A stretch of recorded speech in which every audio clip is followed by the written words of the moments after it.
অসভ্য, অভদ্র, জঘন্য, ফালতু লোক! কোনো সাহসে আপনি আমার পোশাকে হাত দিয়েছেন? ন্যূনতম কমন সেন্স নেই? স্বামীনের লজ্জার সীমা রইল না।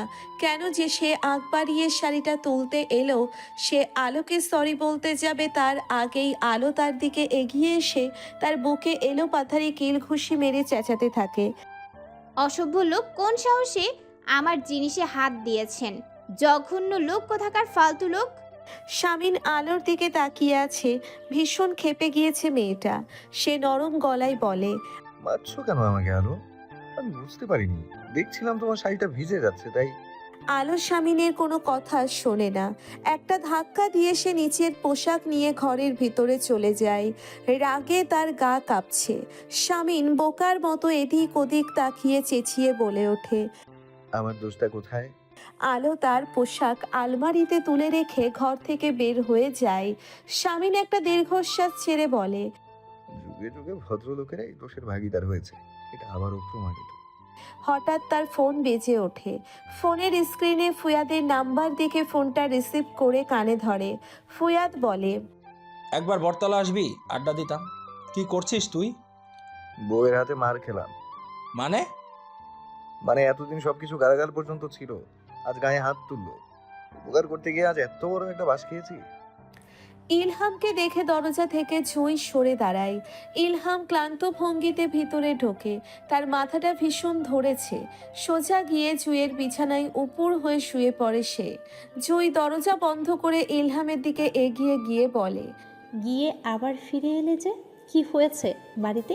তোমার ভাই কেন ডেকেছিল? বাড়ি থেকে লাথি মেরে বের করতে ডেকেছিলে? নিচু স্বরে বলে ওঠে ইলহাম। জুঁই বিছানার একপাশে বসে চাপা স্বরে চেঁচিয়ে বলে ওঠে। হোয়াট? বের করে দিয়েছে বাড়ি থেকে। জুঁইয়ের মুখে হাসি ফোটে। সে নিজের খুশি প্রকাশ না করে বলে, দেখ, যেও না ও বাড়িতে। তোমার সম্পত্তি তুমি বুঝে নিয়ে ওদের সাথে সম্পর্ক শেষ করে দাও। ইলহাম চিত হয়ে শুয়ে জুঁইয়ের দিকে তাকিয়ে বলে, সম্পত্তি কিচ্ছু পাবো না আমি। ভাইয়া সাফ সাফ জানিয়ে দিয়েছে। জুঁই যেন আকাশ থেকে পড়ল। হতবাগ হয়ে বলে। মানেটা কি? ইলহাম জুঁইয়ের কথার উত্তর না দিয়ে কণ্ঠে এক রাশ হতাশা নিয়ে বলে ওঠে, ইহানের জন্য কষ্ট হচ্ছে খুব। ওর কথা মনে পড়ছে। রাগের মাথায় বাড়ি থেকে বেরিয়ে এসেছি। এখন যাব কি যাব না ভাবছি। জুঁই প্রচণ্ড বিরক্ত হয়ে যায়। সে তার বিরক্তি প্রকাশ না করে বলে, এখন তোমাকে বলেছে সম্পত্তি দেবে না, আর তুমি মেনে নিলে? অদ্ভুত। ইলহাম উঠে বসে জুঁইয়ের দিকে তাকিয়ে বিরক্ত ভঙ্গিতে বলে, আমি আমার ছেলেটার জন্য কষ্ট পাচ্ছি, আর তুমি সম্পত্তি নিয়ে পড়ে আছো। আচ্ছা একটা কথা বলো তো জুই আমাকে। আচ্ছা একটা কথা বলো তো জুই, আমাকে নাকি আমার সম্পত্তিকে, কোনটাকে তুমি বেশি প্রায়োরিটি দাও? জুঁই থতমত খেয়ে বলে, অবশ্যই তোমাকে। আমি তো তোমার ভালোর জন্যই বলেছিলাম। আমাকে যদি প্রায়োরিটি দিতেই, তাহলে আমার সন্তানকেও প্রায়োরিটি দিতে। তোমার কণ্ঠে সবসময় ইহানের জন্য তুচ্ছ তাচ্ছিল্য দেখি। এসব আমি বরদাস্ত করব না জুই। জুঁই নরম সুরে বলে, তুমি ভুল ভাবছো ইলহাম। আমি আম সরি। ইলহাম বলে, ঠিক আছে, আমার মাথাটা বেশ ব্যথা করছে। চুলগুলো একটু টেনে দাও মাথার, কপালটা একটু ম্যাসাজ করে দাও। জুঁই একবার নিজের হাতের দিকে তাকিয়ে ইলহামের দিকে তাকিয়ে আহ্লাদি গলায় বলে, আমি এইমাত্র নেল পলিশ লাগিয়েছি ইলহাম। তোমাকে ওষুধ এনে দেই মাথা ব্যথার? ইলহাম জুঁইয়ের দিকে কিছুক্ষণ তাকিয়ে থেকে বলে, কিছু লাগবে না, তুমি আমার সামনে থেকে যাও। বলো বাবা। ইহানের তার ডাকে স্বামীন পিছু ফিরে তাকায়। ইহান তার কাছে এগিয়ে আসে। স্বামীন ইহানকে কোলে তুলে নিয়ে বলে, কি হয়েছে বাবা? বাবা কখন আসবে বলো বাবা। বাবাকে কেন বেল করে দিলে বাড়ি থেকে? স্বামীন কিছুক্ষণ ইহানের দিকে তাকিয়ে থাকে, তারপর বলে, তুমি যখন কোনো দুষ্টুমি করো তখন তোমার টিচার তোমাকে কিছু সময়ের জন্য ক্লাসরুমের বাইরে দাঁড় করিয়ে রাখে না? ইহান মাথা নাড়ায়। স্বামীন বলে, তোমার বাবাও একটু দুষ্টুমি করেছে, তাই তাকে একটুখানি শাস্তি দিয়েছি। বাবা কি দুতুমি কোলেতে, কালো পেন নিয়ে নিয়েতে, কাউকে কতিয়েতে? স্বামীন মাসুম বাচ্চাটার দিকে তাকিয়ে আছে। সে কি উত্তর দেবে? ঈশিতা এসে দাঁড়ায় সেখানে। ইহানকে বলে, চলো আমার ঘরে চলো, আমার কাছে ঘুমাবে আজ। আমি মাম্মাল কাতে ঘুমাবো। শামিন ইহানের গালে হাত রেখে বলে। মাম্মা অসুস্থ শোনা, তুমি ফুপ্পির সাথে যাও প্লিজ। ঘরে ঢুকে একটা দৃশ্য দেখে শামিন থমকে যায়। আলো জায়নামাজে বসে আছে, শামিন দাঁড়িয়ে থাকে। সামনে যে দৃশ্যটি সে দেখছে এটা সম্ভবত তার দেখা সবচেয়ে সুন্দর এবং চক্ষু শীতল করা একটা দৃশ্য। মাকেও সে এভাবে জায়নামাজে বসে থাকতে দেখত। মায়ের চুড়ি পরা হাতে যে মেয়েটি মোনাজাত ধরে আছে তার হাত দুটো অবিকল শামিনের মায়ের মতো গোলগাল। মনে হচ্ছে শামিনের মা হোসনি আরা শান্তি মোনাজাত ধরে বসে আছে, মাথায় তার লম্বা একটা ঘোমটা। দীর্ঘ সময় শামিন আলোকে দেখতে থাকে। নামাজ শেষ হলে আলো জায়নামাজ থেকে উঠে দাঁড়িয়ে জায়নামাজ ভাঁজ করে ঘুরে দাঁড়াতেই দেখে শামিন তার দিকে তাকিয়ে আছে। এতক্ষণ ধরে কি বলছিলে মোনাজাতে আসিয়া? ফেরাউনের মৃত্যু কামনা করছিলে? আলো কয়েক মুহূর্ত শামিনের দিকে তাকিয়ে জায়নামাজ তুলে রাখতে যায়। শামিন হাত বাড়িয়ে আলোর পথ আটকে দেয়। আলোর দিকে তাকিয়ে বলে, বলো না কি বলছিলে মোনাজাতে? ভাইয়া আসবো?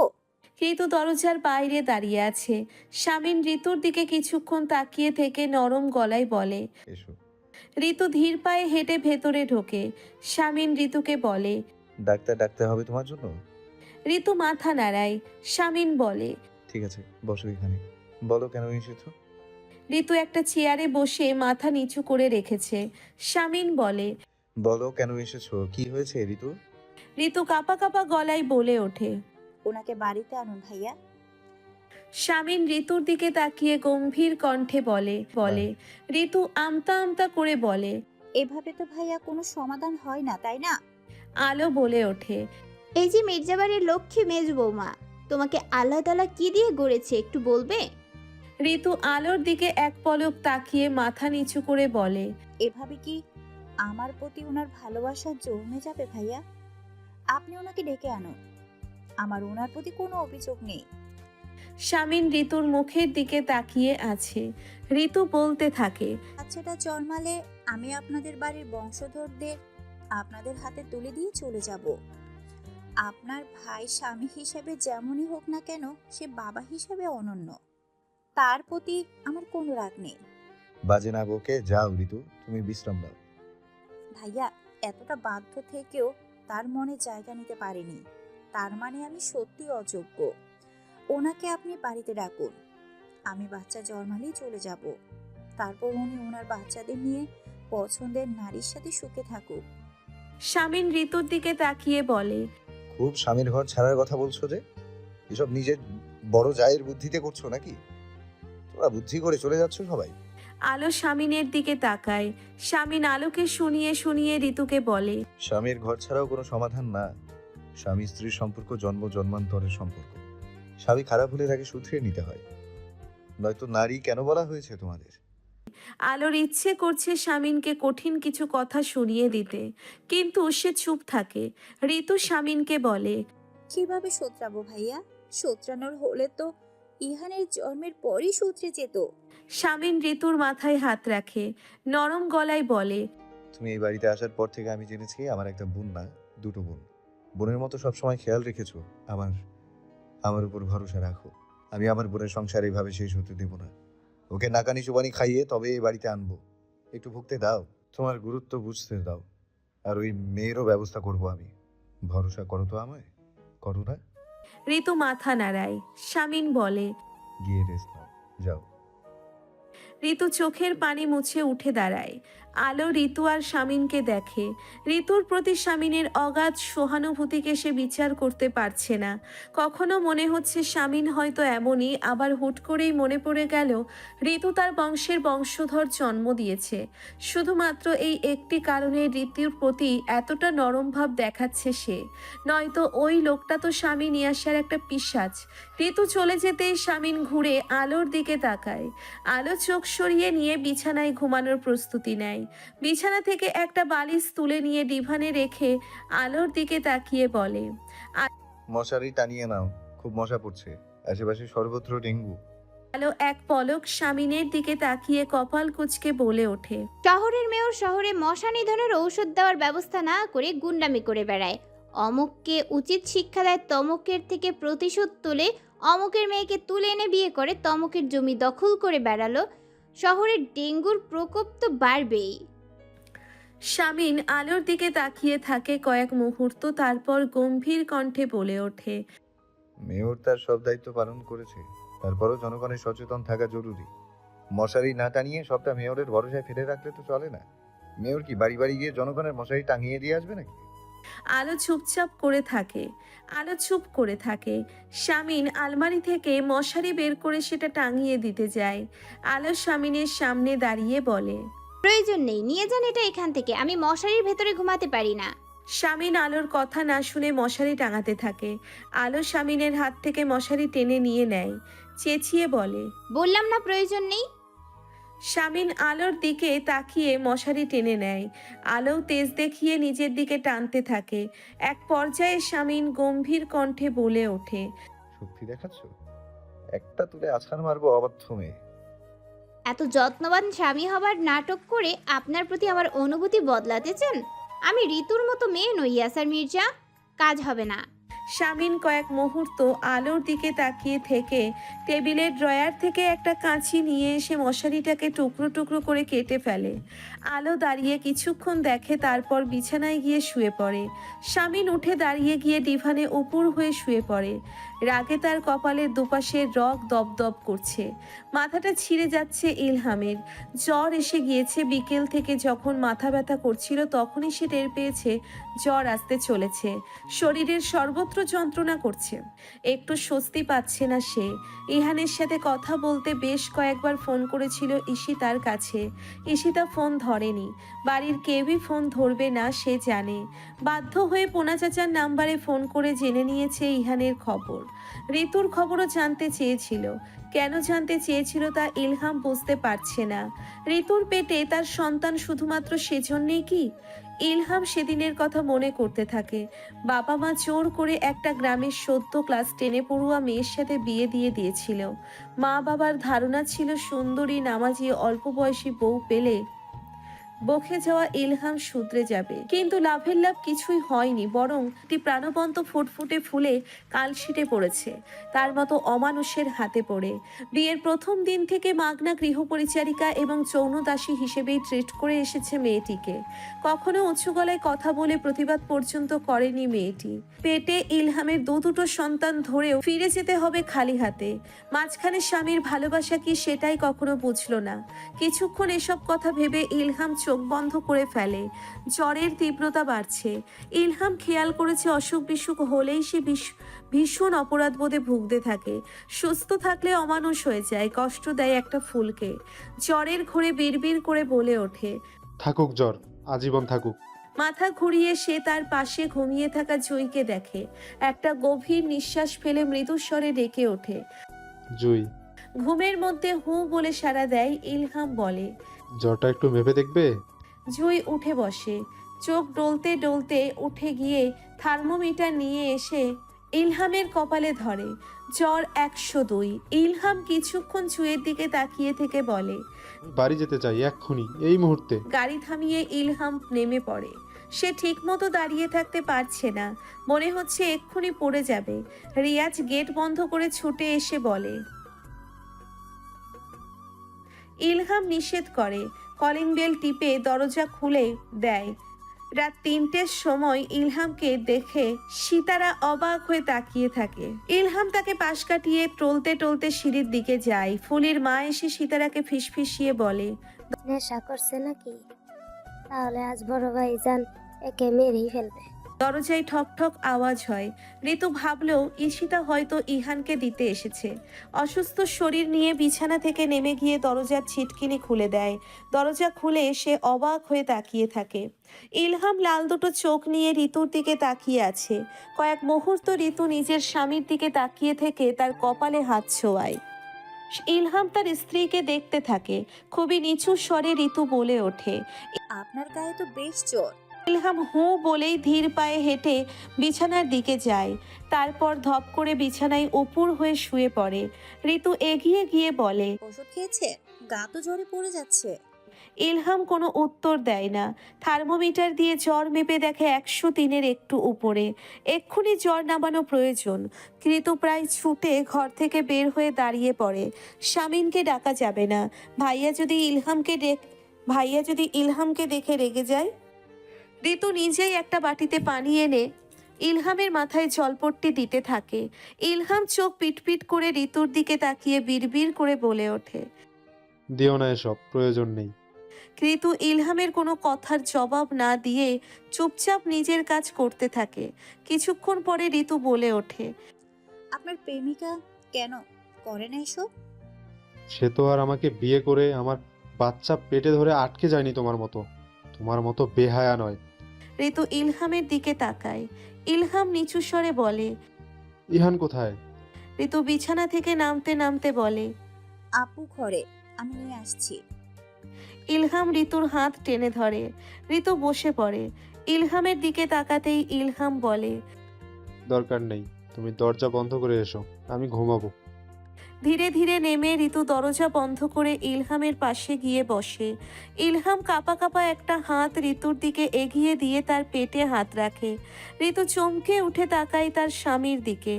ইলহাম নরম গলায় বলে। আমি এই বাচ্চাটা চাই। জানি আপনি শুধু আমাকেই চান না। ঠান্ডা গলায় বলে ঋতু। তার কণ্ঠে না ছিল কোনো ক্ষোভ, না ছিল কোনো হতাশা। ইলহাম কিছু না বলে একটা ম্লান হাসি হেসে দেয়। তারপর দু চোখ বন্ধ করে শুয়ে থাকে চুপচাপ। ফ্রেশ হয়ে নিচে নামতেই ফুলির মায়ের কাছে ইলহামের বাড়িতে আসার খবর পেয়ে ক্ষেপে যায় শামিন। রেগে মেগে দোতলায় চলে গিয়ে দরজা ধাক্কাতে থাকে। কিছুক্ষণ পরে ঋতু দরজা খুলে দিয়ে শামিনের দিকে তাকিয়ে থাকে। শামিন বিছানায় শুয়ে থাকা ইলহামকে একবার দেখে ঋতুকে ধমক দিয়ে বলে। কেন ঢুকতে দিলে ওকে ঘরে? তোমাকে নিষেধ করেছিলাম না? পাঞ্জাবির হাতা গুটিয়ে ঘরের মধ্যে ঢুকতে ঢুকতে বলে। নেশা করেছে নাকি বেয়াদবটা? ঋতু শামিনের হাত টেনে ধরে। শামিন ঋতুর দিকে তাকায়। ঋতু বলে। ওনার গায়ে খুব জ্বর ভাইয়া, সারা রাত ছটফট করেছে জ্বরে, এইমাত্র কমিয়েছে। দয়া করে কিছু বলবেন না। দুপুর নাগাদ ইলহামকে হসপিটালে অ্যাডমিট করা হয়। জ্বরে অচেতন হয়ে গিয়েছিল সে। ঋতু এবং ঈশিতা তার সাথে হসপিটালে আছে। বিকেলের দিকে টেস্টে ধরা পড়ে ইলহাম ডেঙ্গু পজিটিভ। তাকে স্পেশাল কেয়ার ইউনিটে শিফট করা হয়। অবস্থা খুবই গুরুতর। বাড়িতে এসে শামিন পুরো বাড়িতে অস্বাভাবিক নিস্তব্ধতা খেয়াল করে। ফুলির মা এবং সীতারাকে ডাকতে থাকে সে। কেউ কোনো সাড়া দেয় না। দোতলা থেকে ইসমাম নেমে আসে। শামিন ইসমামের দিকে তাকিয়ে বলে। কোথায় যাচ্ছিস? হসপিটালে আমি গিয়ে ঈশিতা আর ভাবিকে পাঠিয়ে দেব। ভাবি তুমি তো অসুস্থ। সীতারা খালা কোথায়? ফুলির বাবা অসুস্থ, তাই ফুলির মা চলে গিয়েছে, আর খালা নিজেই অসুস্থ, আমি ছুটি নিয়েছি। শামিন চিন্তিত ভঙ্গিতে বলে। কি একটা মুশকিল হয়ে গেল। ইহানকে কে সামলাবে? বাড়িতে কোনো মেয়ে মানুষ নেই। কেন, তোমার বউ? ঠান্ডা গলায় বলে ইসমাম। শামিন ম্লান হেসে বলে। তাহলে তো হতোই। ইসমাম বলে। ইহানকে তোমার থেকে ভালো কেউ সামলাতে পারবে না ভাইয়া। ওকে তুমি দেখো, আমি যাচ্ছি, অসুবিধা হলে ফোন দিব। ইসমাম চলে যায়। শামিন ধীর পায়ে হেঁটে ইমতিয়াজ মির্জার ঘরের কাছে দাঁড়িয়ে পড়ে। ঘরের ভিতরে ইমতিয়াজ মির্জা ইহানকে বই পড়ে শোনাচ্ছে। শামিন তাদের বিরক্ত না করে নিজের ঘরে চলে আসে। দরজার নব ঘোরার শব্দ হতেই আলো নড়ে চড়ে বসে। সে একটা বই পড়ছিল। শামিন ঘরে ঢুকে ফ্রেশ হয়ে আলোর সামনে গিয়ে দাঁড়ায়। আলোর দিকে একটা প্যাকেট এগিয়ে দিয়ে বলে। এটা নাও। আলো কপাল কুঁচকে প্যাকেটটার দিকে তাকিয়ে বলে। কি এটা? তোমার জন্য একটা ফোন। বাবা মায়ের সাথে কথা বলবে। আর মাত্র 19 দিন আছি এই বাড়িতে। 19 দিনের জন্য কোনো ফোনের দরকার নেই আমার। শামিন আলোর দিকে শীতল দৃষ্টি দিয়ে তাকিয়ে আছে। হঠাৎ করে প্রচণ্ড রাগ হচ্ছে আলোর উপরে। ঔদ্ধত্যের একটা সীমা থাকে। এই মেয়েটা দিনকে দিন সেটা ক্রস করে ফেলেছে। এত ক্ষমা চাইবার পরেও একটু নরম হবার নাম নেই। শামিন ফোনটা বিছানার উপর ফেলে রেখে আলোকে হতবাক করে দিয়ে আলোর হাত ধরে বলে। চলো। কোথায়? আগামী 19 দিন তো তুমি আমার বউ। তো আগামী 19 দিন তুমি আমার সংসার সামলাবে। মানে? আলো বলে। হতভম্ব হয়ে যায় আলো। শামিন দাঁতে দাঁত চেপে বলে। রান্না করবে, চলো রান্নাঘরে। আলো অবাক চোখে শামিনকে দেখছে। শামিন আলোকে টানতে টানতে নিচতলার রান্নাঘরে নিয়ে আসে। আলো অবাক চোখে শুধু শামিনকেই দেখছে। শামিন গম্ভীর কণ্ঠে বলে ওঠে, ফ্রিজে মাছ, মাংস, সবজি সব আছে। এমন কোনো রন্ধন সামগ্রী নেই যেটা এই রান্নাঘরে পাবে না। তুমি খুঁজে খুঁজে বের করে নাও। তুমি খুঁজে খুঁজে বের করে রান্না করবে। ইহানের জন্য সবজি দিয়ে খিচুড়ি, মুরগির মাংস, আমার বাবার জন্য স্বল্প মশলাপাতি দিয়ে একটা সবজি, তোমার এবং আমার দুজনের জন্য সাদা ভাত এবং যে কোনো একটা মাছ। আলো শামিনের দিকেই তাকিয়ে আছে। শামিন আলোর দিকে খানিকটা ঝুঁকে বলে, তোমার হাতে সময় 3.5 ঘন্টা, প্রচুর সময়, কাজে লেগে পড়ো। আর হ্যাঁ, যদি আজ এসব করতে না পারো তাহলে 19 দিন পর আমাকে ছেড়ে চলে যাওয়ার কথা ভুলে যাও। এমন ভাবে এই বাড়িতে আটকে দেবো, কখনো যেতে পারবে না আমাকে ছেড়ে। শামিনের কণ্ঠে কিছু একটা ছিল। আলো ঘাবড়ে যায়। শামিন আলোর চোখের দিকে কিছুক্ষণ তাকিয়ে থেকে চলে যায় নিজের ঘরে। আলো থম মেরে কিছুক্ষণ দাঁড়িয়ে থাকে, একবার চুলা একবার ফ্রিজের দিকে তাকিয়ে। তার মাথা ঘুরছে। ঘরে ঢুকে দেওয়ালে হাত দিয়ে চাপড় মেরে বিছানার ওপর গিয়ে বসে পড়ে সে। ধীরে ধীরে নিজের রাগটাকে নিয়ন্ত্রণ করে চুপচাপ বসে থাকে। দীর্ঘ সময় পরে তার আলোর জন্যে খারাপ লাগতে শুরু করে। এমন ব্যবহার করাটা উচিত হয়নি। মেয়েটার এমনিতেই পায়ে চোট, কিন্তু কেন আলো এখনো এমন করছে? এতটাই ঘৃণ্য নাকি শামিন? একটু নরম কেন হচ্ছে না? ফুয়াদের ফোন আসে। রিসিভ করবে না ভেবে আবার রিসিভ করে। ফুয়াদ ওপাশ থেকে বলে ওঠে, ইলহামের কি অবস্থা? স্পেশাল কেয়ার ইউনিটে শিফট করা হয়েছে। আচ্ছা আমি যাচ্ছি, তুই কি করছিস? শামিন কিছুক্ষণ চুপ করে থেকে এইমাত্র ঘটে যাওয়া ঘটনা বিস্তারিত বলতে থাকে। ফুয়াদ সবটা শুনে বলে, আমি জানতাম তুই সামিনী আসার মির্জা, তোর ধৈর্য হবে না। নারীর মন পেতে সাধনা করবি তুই, তাহলে তো হলোই। তুই এইমাত্র যেটা করলি তাতে ওর মনে তোর জন্য অনুভূতি পরিবর্তন হয়তো দূরে থাক, তোর প্রতি রাগ আরও বাড়িয়ে দিয়েছিস। এখন গিয়ে সরি বলে নিয়ে আয়, যা। শামিন ফোন কেটে কিছুক্ষণ থম মেরে বসে থাকে, তারপর উঠে নিচে চলে যায়। আলো বিরস মুখে খুন্তি নেড়ে পাতিলে মশলা করাতে থাকে। মনে মনে যত ধরনের গালাগাল রয়েছে সব শামিনকে দিয়েছে সে। মশলা কষানো হয়ে গেলে একটা প্যাকেট হাতে তুলে নেয়। কি মিশাচ্ছ ওটা? শামিন পেছন থেকে বলে, তার দৃষ্টি আলোর হাতের দিকে। আলো ঘুরে দাঁড়িয়ে শামিনের দিকে তাকায়, তারপর তার হাতের প্যাকেটটার দিকে তাকায়। শামিন বলে, কি মিশাচ্ছিলে? বিষ জাতীয় কিছু? আলো থমথমে মুখ নিয়ে দাঁড়িয়ে থাকে। শামিন আলোর দিকে এগিয়ে এসে বলে, মানুষ যদি গরু ছাগলের সাথেও বসবাস করে দীর্ঘদিন, তাহলে তাদের প্রতি মায়া জন্মে মানুষের। আমার প্রতি তোমার জন্মানো না, এখন বিষ খাইয়ে মারতে চাইছো আমাকে? এই যুগের আসিয়াগুলো এত নিষ্ঠুর কেন? আলো চোখের তুলো শামিনের চোখে চোখ রেখে ঠান্ডা গলায় বলে, টেস্টিং সল্ট, তরকারির স্বাদ বাড়াতে দিচ্ছিলাম। আমার রান্নার হাত বাজে, খেতে পারতেন না কেউ। শামিন আলোর দিকে এক পলক তাকিয়ে উচ্চ শব্দে গা গুলিয়ে হাসতে থাকে। দীর্ঘ সময় পরে হাসি থামিয়ে বলে, আই নো ওটা কি, তোমাকে ভরকে দিতে মজা করছিলাম। তুমি ঘরে যাও, যাও এক্ষুনি। ফ্রিজে সব রান্না করা আছে, গরম করে নিলেই হয়ে যাবে। ট্রিটমেন্ট চলছে ইলহামের। ঋতু, ঈশিতা, ইসমাম পালা করে গিয়ে হসপিটালে থেকেছে। অবস্থার কিছুটা উন্নতি হয়েছে। 1 সপ্তাহ পরে ইলহাম পুরোপুরি সুস্থ হয়ে গেলে তাকে বাড়িতে নিয়ে আসা হয়। সবকিছু আগের মতো স্বাভাবিক। ইলহাম শামিনের মুখোমুখি হয়নি। শামিনও জুয়ের বিষয়ে ইলহামের সাথে কোনো কথা বলেনি।